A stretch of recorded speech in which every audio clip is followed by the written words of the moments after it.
Coucou, on se retrouve aujourd'hui, comme je vous l'avais annoncé je crois, pour ma sélection de livres jeunesse. Donc c'est parti, on y va.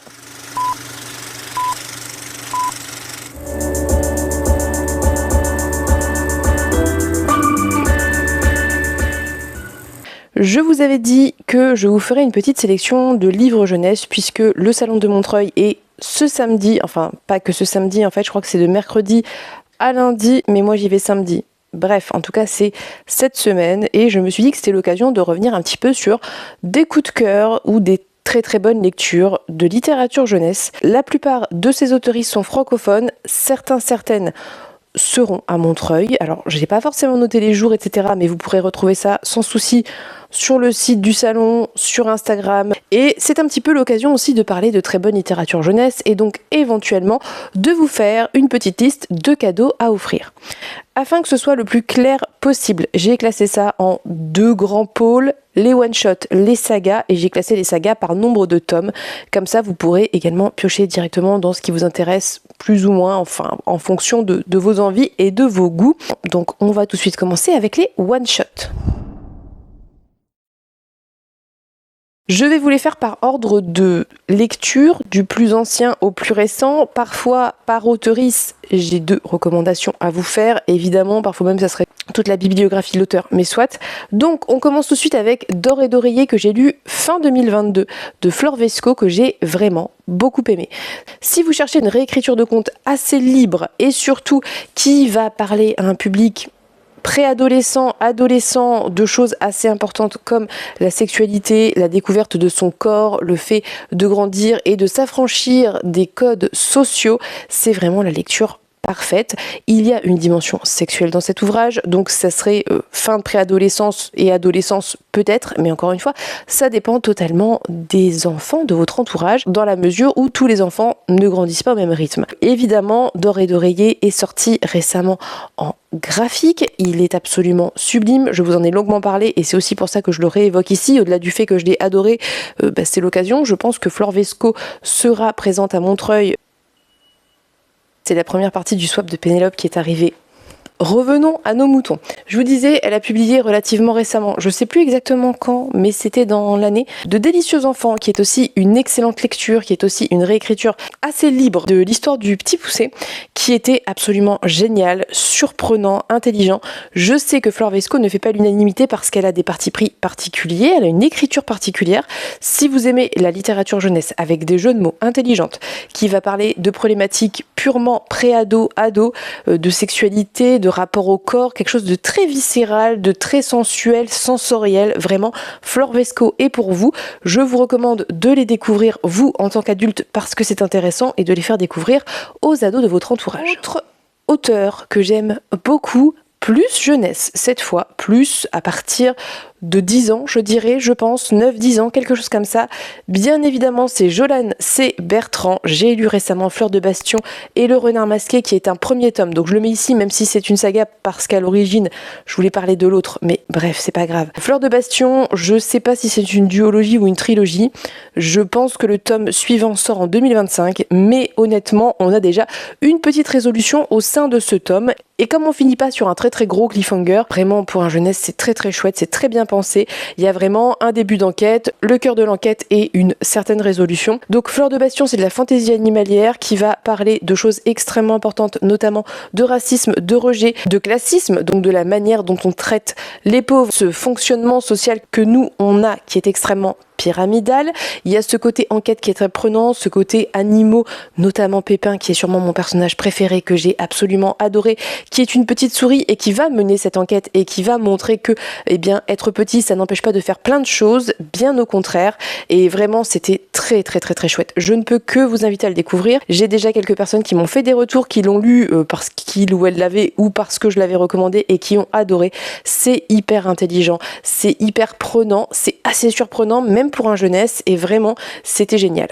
Autre livre que j'ai adoré de Jolane C. Bertrand, c'est Les Sœurs Hiver, dans un tout autre genre. Là, c'est de la mythologie plutôt nordique, avec cette ambiance voilà très neige, froid, glace. Et les thématiques traitées sont un petit peu différentes. On va plus être sur des questions d'identité, des questions de rapports familiaux et aussi des sentiments internes qui peuvent bouleverser un enfant sans qu'il parviennent à les expliquer et à les comprendre. On a un personnage trans, enfin c'est génial, c'est hyper inclusif, c'est toujours intelligent, la plume est de très grande qualité. Vraiment, je ne peux que vous encourager à découvrir Jolane Sey-Bertrand. Il sera à Montreuil, je crois, si je ne me trompe pas, vendredi soir, donc n'hésitez pas à aller lui chercher des livres, à le soutenir, et comme tous les autres autoristes que je vais citer ici. Troisième livre, qui est un one-shot, c'est Vainqueuse de Jean-Laurent Del Socorro. C'est encore à l'école des loisirs. Là, on est sur une thématique école des loisirs. En même temps, petit aparté, l'école des loisirs fait partie de ces très rares maisons d'édition jeunesse où je vais les yeux fermés, parce qu'il y a une vraie attention portée à ce qui est publié chez eux et aussi à la qualité de la plume, donc sur le fond et sur la forme. Donc vraiment, l'école des loisirs, vous pouvez y aller les yeux fermés. Bref, Vainqueuse, c'est peut-être un petit peu plus âgé, je crois que c'est M+, à partir de 13 ans il me semble, et là on va suivre une femme spartiate, je crois qu'on dit, une femme de Sparte, donc une femme spartiate, qui a décidé qu'elle ne ferait pas comme les autres femmes, qui ne veut pas eh bien en fait se cantonner au rôle que l'on attend des femmes dans cette société. Je ne vais pas vous en dire plus, je trouve que le résumé en dit trop, je vous invite à ne pas le lire.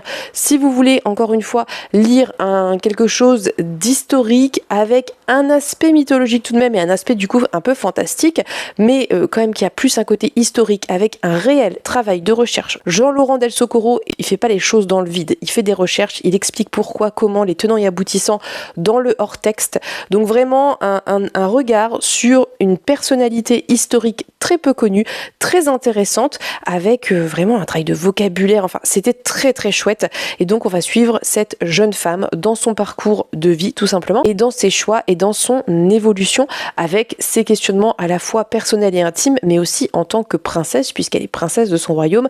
Donc vraiment, c'était génial. Moi, j'ai adoré. Julia l'a beaucoup aimé aussi. Je ne peux que vous recommander à découvrir La plume de Jean-Laurent Del Socorro, qui pour moi fonctionne très bien parce qu'elle est très efficace. Et il y a un vrai travail sur la langue et le langage, tout en étant très efficace. Et je pense que ça peut très bien fonctionner aussi avec un public jeunesse.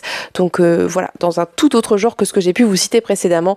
Vraiment très très bonne lecture. Quatrième lecture, qui est assez jeunesse aussi, pré-ado, collège, je dirais peut-être 12 ans. C'est La tisseuse de vent de Nina Lannes, qui sera là samedi. Nina Lannes, qui est une personne en plus adorable, que je ne peux que vous inviter à aller rencontrer, qui a publié ce premier roman chez La Martinière Jeunesse, j'espère que je me trompe pas de maison d'édition, et c'était vraiment très chouette, c'était très très chouette. Alors malgré ce que pourrait laisser penser la couverture, qui peut-être fait un peu young adult, c'est du jeunesse, je vous le redis, c'est à partir de 12 ans, ça se sent, et c'est normal puisque c'est vendu comme ça en fait.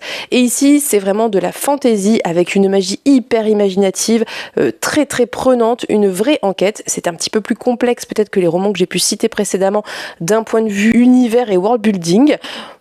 Mais ça passe très bien, ça se lit tout seul, c'est intelligent, c'est assez engagé, notamment par rapport à la société, et moi j'ai absolument adoré. Je ne peux que vous inviter à vous pencher sur son travail, j'ai hâte qu'elle sorte autre chose vraiment, parce que c'était une très belle découverte. Une plume qui fonctionne très bien, un univers très imaginatif, des personnages très attachants, crédibles, qui ne sont pas manichéens, je trouve, et vraiment c'était une très belle réussite pour moi. Cinquième lecture, et là on va arriver de plus en plus dans les récents. Bien entendu, je vous invite à aller acheter, à vous procurer Entrer dans le monde de Claire Duvivier, qui est de la SF Solarpunk jeunesse. C'est également l'école des loisirs, mais je sais plus si c'est en M ou M+, je crois que c'est M, donc ça doit être 10 ans, il me semble. C'est une lecture que j'ai aussi adorée parce que pour moi c'est une très très belle entrée en matière dans l'univers de la SF, dans l'univers peut-être en quelque sorte de l'utopie, même si pas complètement, et c'était vraiment une excellente lecture. Là vous allez être vraiment sur une autre planète, dans un autre univers, ça va faire voyager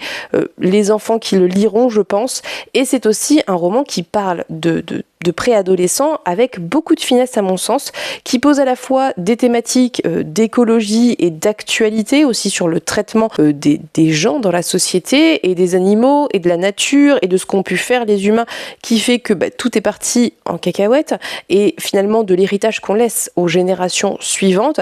Mais c'est aussi un roman qui de manière beaucoup plus micro, j'ai envie de vous dire, beaucoup plus individuelle, va traiter des émotions, des sentiments, des ressentis des préadolescents avec quelque chose de très fin, de très intelligent. Et encore une fois, on a pas mal de diversité dans ce bouquin.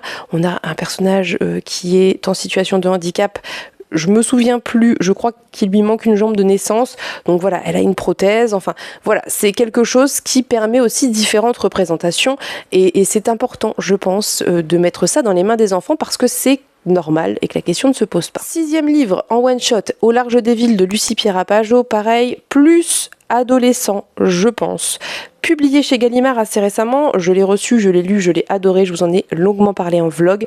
N'hésitez pas à aller voir les vlogs d'ailleurs, ça pourra vous aider. Au large des villes, c'est aussi de la SF, de la science-fiction. Comment on pourrait classer ça ? Peut-être d'anticipation, puisque, encore une fois, on a eu une espèce d'apocalypse, en tout cas une très forte montée des eaux, et donc les terres se sont réorganisées totalement différemment et la plupart des gens vivent sur des espèces d'îles flottantes, îles navires mais qui ressemblent à des îles, et nous on va suivre 2 personnages, un jeune qui vient d'un milieu très très riche et qui se pose des questions sur ses origines, et une jeune femme qui a 17 ans je crois, qui elle travaille sur une île poubelle à trier des déchets. Et je ne sais pas comment vous parler de ce roman pour vous donner envie de le découvrir. Moi, je l'ai trouvé vraiment d'excellente qualité.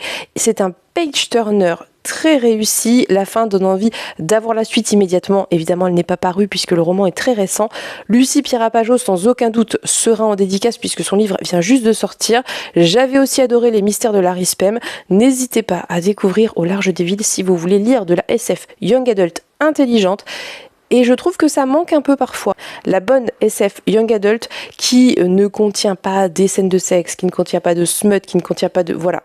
Très très très très chouette. Dernier one-shot extrêmement récent, et je pense qu'encore une fois que l'autrice sera en dédicace à Montreuil, j'imagine, puisqu'elle a quand même quelques sorties cette année, elle a eu quelques sorties.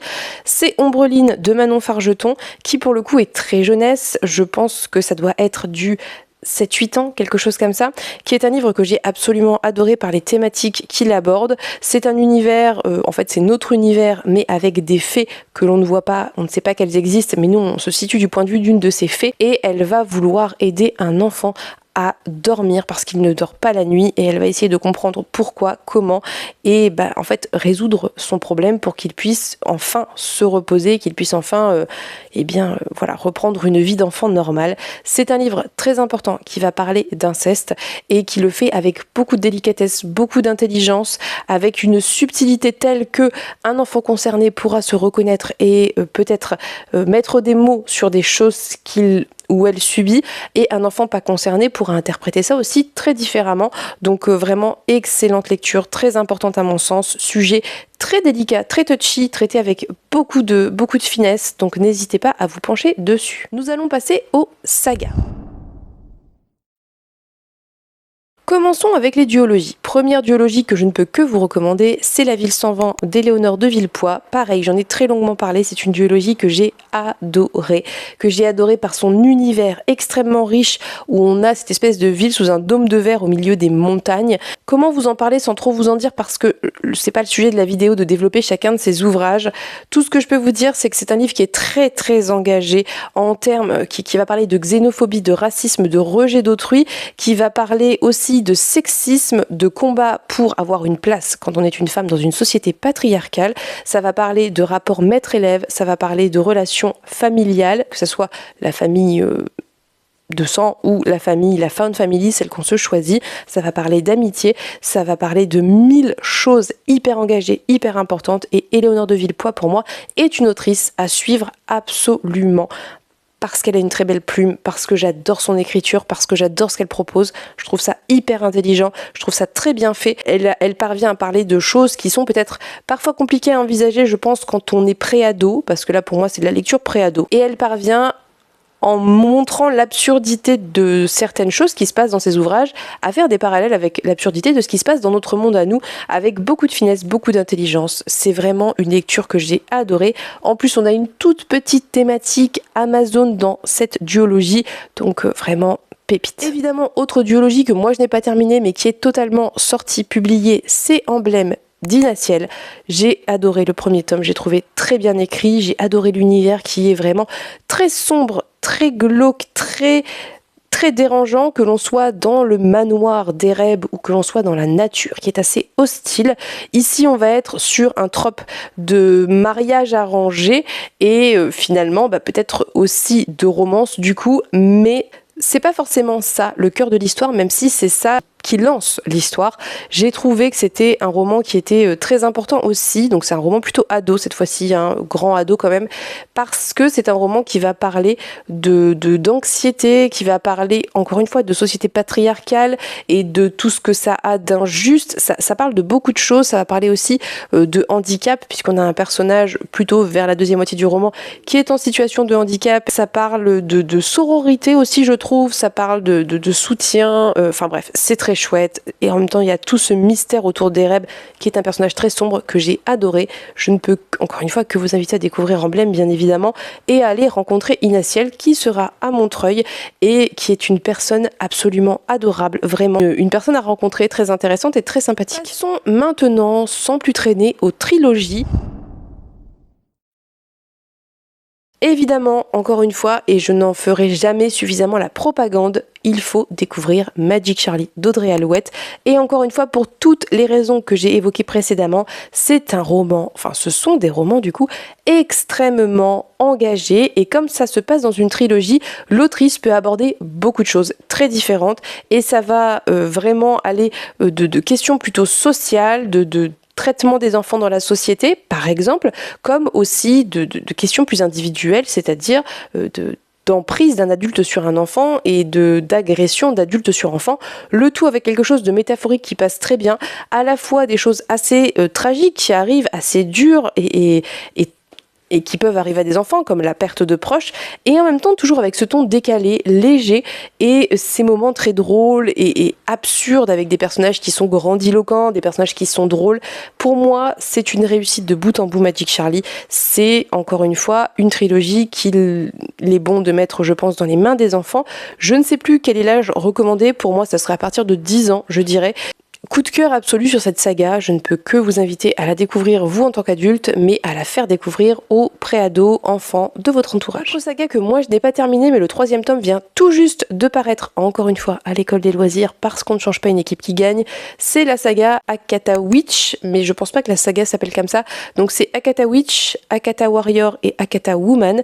J'ai Akata Warrior à lire, Akata Woman vient juste de sortir, en octobre ou en novembre je crois. Ça se passe au Nigeria et on va suivre une jeune femme qui est une noire albinos et qui est née et a grandi un certain temps aux États-Unis et qui va retourner, elle va aller, mais ses parents retournent au Nigeria et une fois qu'elle va rentrer, elle va d'une part subir le rejet des autres parce que effectivement, elle est d'origine du Nigeria, mais elle a toute la culture et les codes finalement des États-Unis dans lesquels elle a grandi, et en plus de ça, elle est albinos. À ça va s'ajouter la découverte de ses pouvoirs. Ce que j'ai adoré dans Akata Witch, c'est la dimension école de magie, avec ce côté qu'on aime en middle grade, parce que c'est du middle grade, je dirais que c'est peut-être à partir de 12 ans, quelque chose comme ça.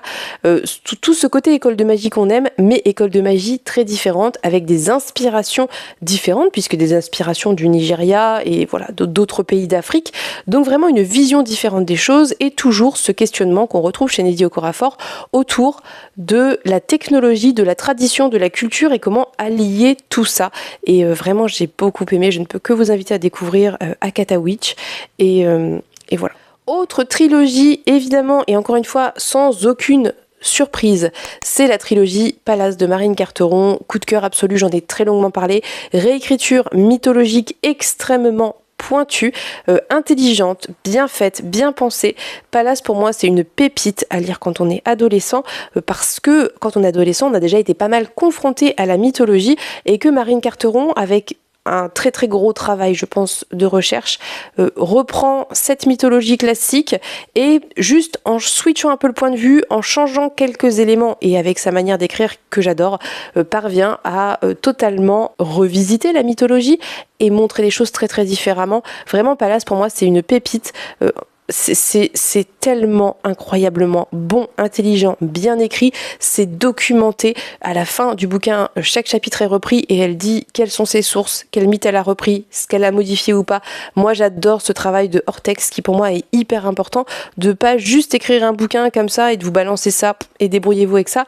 Je trouve que, surtout quand c'est en jeunesse en fait, parce que je pense que c'est quand même quelque chose d'important d'expliquer certaines choses, de sourcer ses recherches, surtout quand c'est de la mythologie ou de l'histoire, et c'est ce que fait Marine Carteron, c'est ce que fait aussi Jean-Laurent Del Socorro, avec beaucoup d'intelligence. Et Pallas, vraiment pour moi c'était un coup de cœur absolu. J'ai adoré l'écriture des dieux, que j'ai trouvé très juste dans cette espèce de mépris et de cruauté, mais aussi dans ces destins humains ou de descendants de dieux que l'on va croiser, qui sont parfois révoltants, parfois touchants, parfois extrêmement énervants, et c'était incroyable. J'ai adoré cette saga, je ne peux que vous la recommander. La saga qui n'est pas encore terminée, mais qui le sera début 2025, février, je crois que ça a été annoncé, c'est le cycle des secrets de Manon Fargeton. J'en ai très longuement parlé aussi. C'est encore une fois de la fantaisie avec de la magie. Pour moi, ces 2 premiers tomes sont très bons. Le 2e volume ne souffre absolument pas du syndrome du tome 2, mais je pense que Manon Fargeton est quand même une valeur sûre. Je trouve qu'elle a vraiment une écriture de qualité en termes de langage, etc. Mais aussi en termes d'idées. Elle a vraiment des idées très riches, très intéressantes. Ici, on va suivre encore une fois plein de destins de personnages croisés et un grand mystère autour de la magie qui est assez rejeté. On est dans une société, je sais plus si... Je crois que c'est un royaume, il me semble, qui fonctionne sur les guildes en fait, mais je crois pas que ça s'appelle des guildes, les corporations quoi, avec chaque corps de métier. Et on va suivre une jeune fille qui vient de la corporation des marins, des pêcheurs, qui sont à la fois guerriers et pêcheurs, et qui va perdre toute sa famille au début, et qui va se retrouver prise à la fois dans un secret qui lui a été caché, qu'elle va découvrir, et en même temps dans toute une quête pour sauver son royaume. C'est très très bon, vraiment c'est très bon.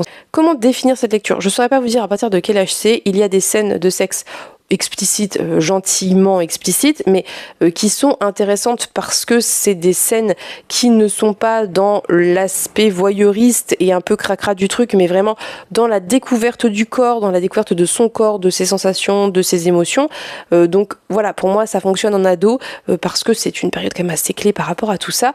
Et puis on a un personnage qui est asexuel et je trouve ça très chouette et très intéressant de mettre en avant ce type de personnage parce que je trouve que la sexualité n'est pas suffisamment traitée.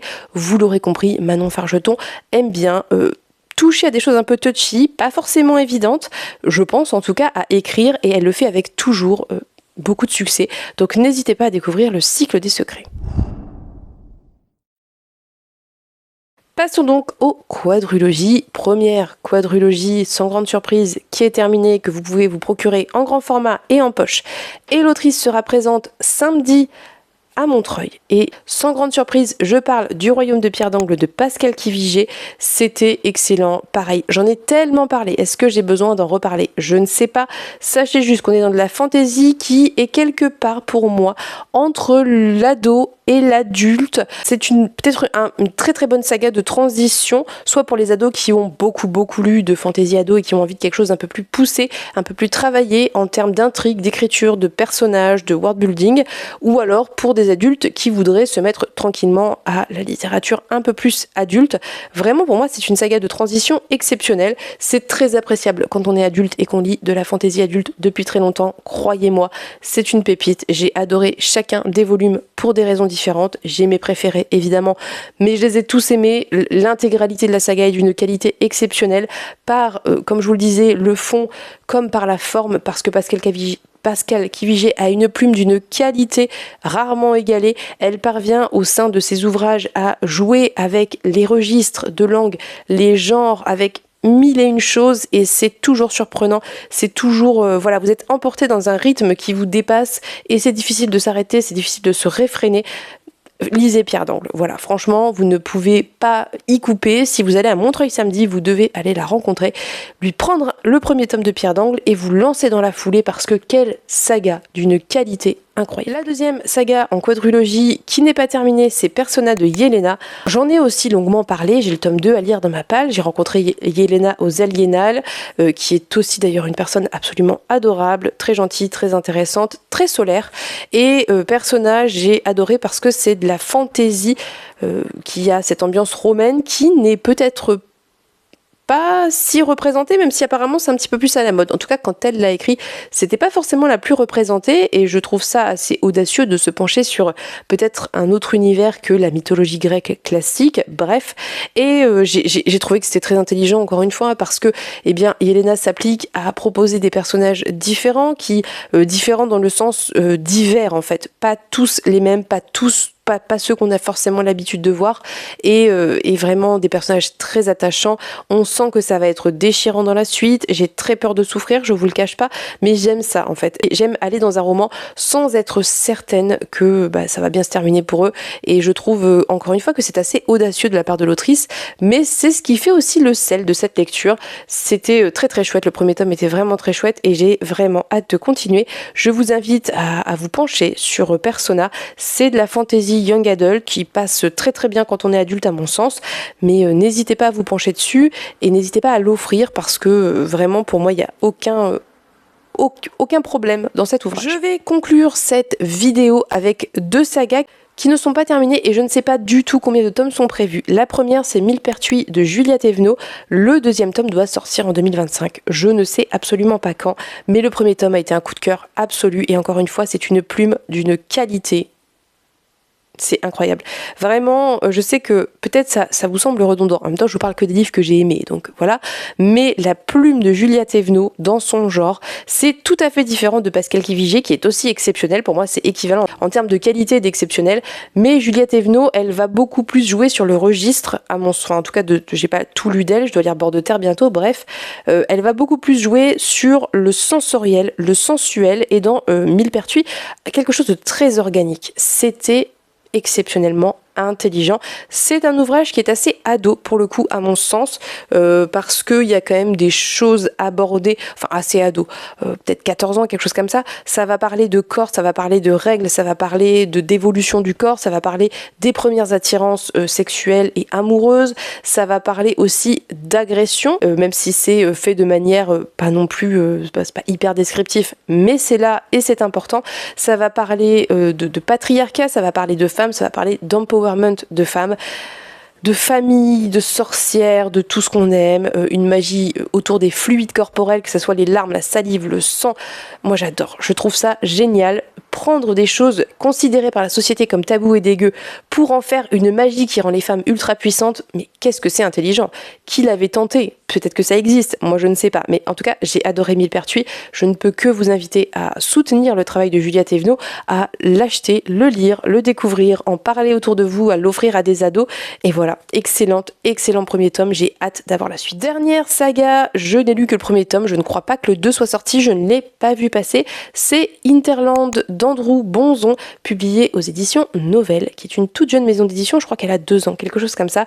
C'est de la jeunesse, c'est assez jeunesse, mon fils l'a lu, c'est peut-être 8-10 ans, quelque chose comme ça, et j'ai adoré le trope de base, puisqu'on a des enfants qui vivent tout seuls, ils sont 4 ou 5, je ne sais plus, dans une espèce de maison magique à Paris qui de l'extérieur ressemble à une maison, un immeuble très classique, mais en fait à l'intérieur c'est une espèce d'arbre.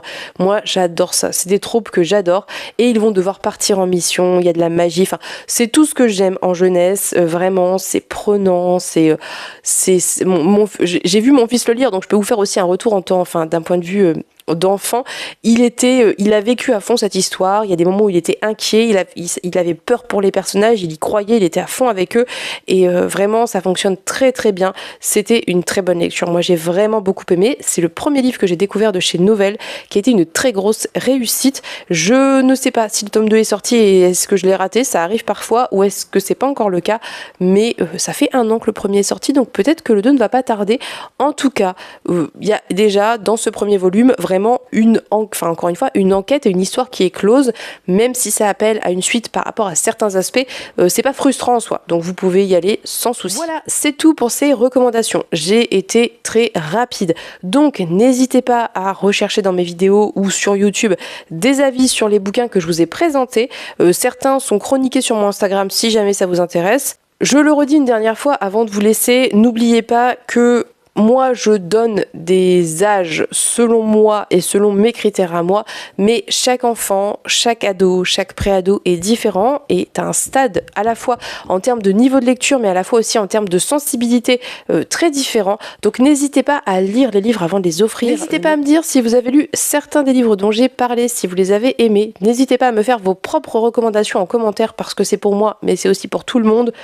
Et ça peut aussi donner des envies à d'autres lectrices qui liront les commentaires. En attendant, je vous souhaite à tous et toutes une très très bonne journée. Je vous fais de très gros bisous et on se dit à bientôt pour une prochaine vidéo. Bye bye!